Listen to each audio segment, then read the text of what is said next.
Y10K fractured. Chapter 5. "Will you look at this?" Beverly Washburn said, motioning toward the upstairs guest bathroom. "It's perfectly spotless." "There isn't even a nail hole to patch," Frank Washburn replied, leaning in to inspect and sniff. "Smells like they sprayed deodorizer, too."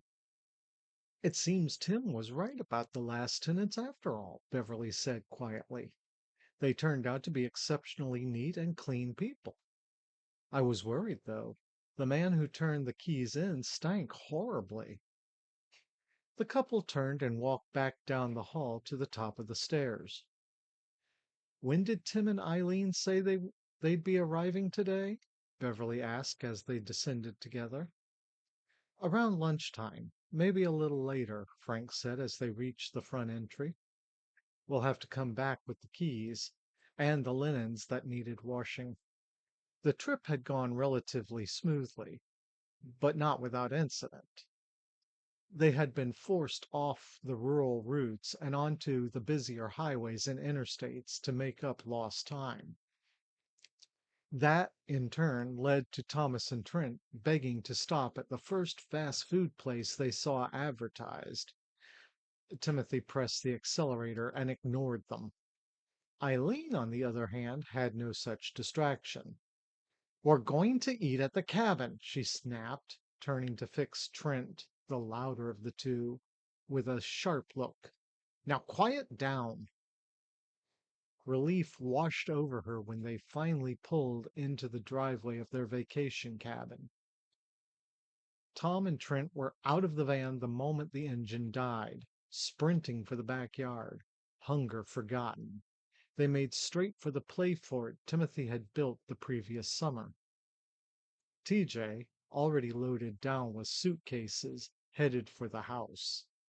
Timothy had the front door open and the security system disarmed before he reached it. Eileen exhaled. At least they were here. Then something caught her attention in the woods off to one side of the driveway, a flash of color in the shadows. As she stepped closer, she could have sworn she heard voices as well. She was about to call out when a shout pulled her away. "Hey, Mom!" Trent yelled from the top of the fort. "Who's that man?" Eileen turned from the woods and looked toward the driveway. A casually dressed man was approaching the house. She didn't recognize him. "Gremlins! In the house! It's lunchtime! Go on!" she urged, then moved to intercept the stranger. "Can I help you?" she asked, bringing him to a stop. He held a piece of paper in one hand. "I was just taking a morning walk in the area," the man said calmly, showing her the paper with a handwritten address. "I'm here on business this week. I was thinking of bringing my wife here this fall for the colors. I found this address in the local paper. Will it be for rent this year?" "We will be renting the cabin this fall, yes. Were you thinking a weekend or longer?" Eileen asked, realizing this might turn into business. She motioned him toward the door, where Tim stood watching with open curiosity. "Perhaps a week or more, while we're on our way elsewhere. My wife has family in New England. A week or two of leaf watching would do us both some good." The man smiled, flawless, warm. "My husband will be glad to discuss the details with you. Tim, this is—" Eileen paused. "Archie Travis. I'm only in town a few more days. I'll be leaving shortly. If I could make arrangements, that would be ideal. A surprise for my wife." "Right this way, Mr. Travis," Tim said, taking over and leading him up the front steps towards his office. "Not even back 2 hours and already someone's looking to rent the place for fall." Eileen turned at the familiar voices of their nearest neighbors. "Frank, Beverly, it's good to see you," she said. "I suppose we should expect it. We want the extra income. We get the trouble that comes with it. At least he's not some creep. Speaking of, have you seen anyone around the house while we were gone?" Frank and Beverly Washburn lived at the far end of the road, close enough to keep an eye on things if needed.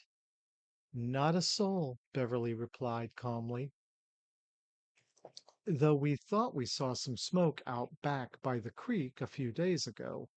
We were heading into town at the time. The spring tenants weren't home either. Incidentally, we came in to clean this morning and found the house immaculate. They were spotless tenants, aside from a few towels and linens. She handed over a basket of freshly folded sheets and towels. The keys rested on top. You didn't have to clean for us? Eileen asked, surprised and relieved. Not even a nail hole to patch, Frank added. It's like they barely used the place. I told Bev the smoke was probably someone camping along the creek. Can't stop folks from passing through. True, but we'll still need to check it out, Eileen said. What I told her, Frank replied, giving Beverly a gentle squeeze. Thank you for looking in on everything, Eileen said. You did a fantastic job this year. As you can see, Tim's already vetting our first fall guest. She broke off as Tim and Mr. Travis came back down the stairs, voices light. All signed up. Thank you for your time today, Mrs. Jordan, Mr. Travis said smoothly. And you must be the Washburns. We are, Frank said, offering his hand. We keep an eye on the place when it's empty, or if anything comes up. Repairs, contact, that sort of thing. Perfect. My wife and I will be here the first week of September. A bit of leaf watching before we head up to Rhode Island for a family event. We look forward to meeting you properly and perhaps getting your recommendations for the area. He glanced at his watch and winced. I've already taken more time than I should. My apologies. I must be going. I parked at the end of the road, so no need for a lift. Thank you again. With that, he took his leave. Frank and Beverly stood momentarily stunned by the rapid-fire exit. Signed, sealed, delivered, Tim said, barely containing his excitement. Full deposit, too. We'll need the place spotless at the end of August. He and his wife expect to move in September 1st. Could I enlist your help at the end of August, Bev? Eileen asked. Of course. We'll have it perfect for them, Beverly said warmly. Did you want more magazines? I forgot to put them out this morning. Maybe after lunch, Eileen said. I'm starving.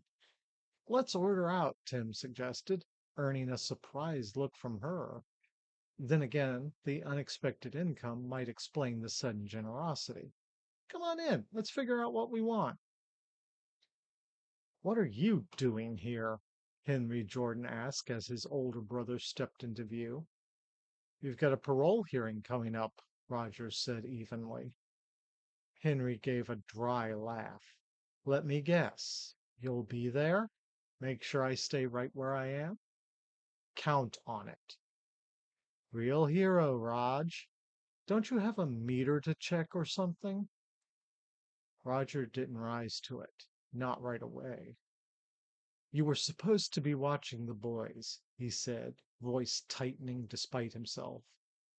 Tim and Eileen gave you a place to land when you got out, and you burned it. Henry shrugged, unconcerned. What happens when one of the twins wanders out into the street while you're too high to notice? Roger pressed. Or one of your junkie buddies comes through that door, decides he doesn't like what you sold him, and starts shooting.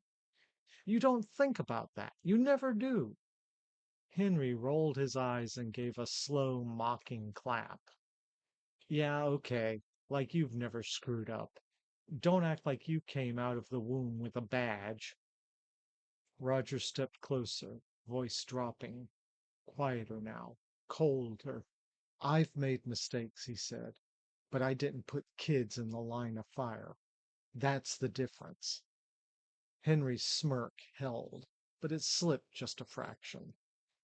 I'm going to be at that hearing, Roger went on. So is Lisa, every time you come up. And I'm going to make sure the board knows exactly who you are and exactly what you do. He paused for a beat. So get comfortable. Roger turned and walked out, leaving Henry to be escorted back to his cell. Frank told you about the smoke out back, didn't he? Eileen said. It wasn't really a question. She had overheard it at lunch.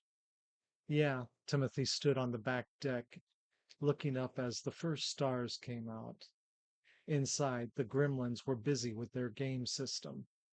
TJ was upstairs, on one computer, or both.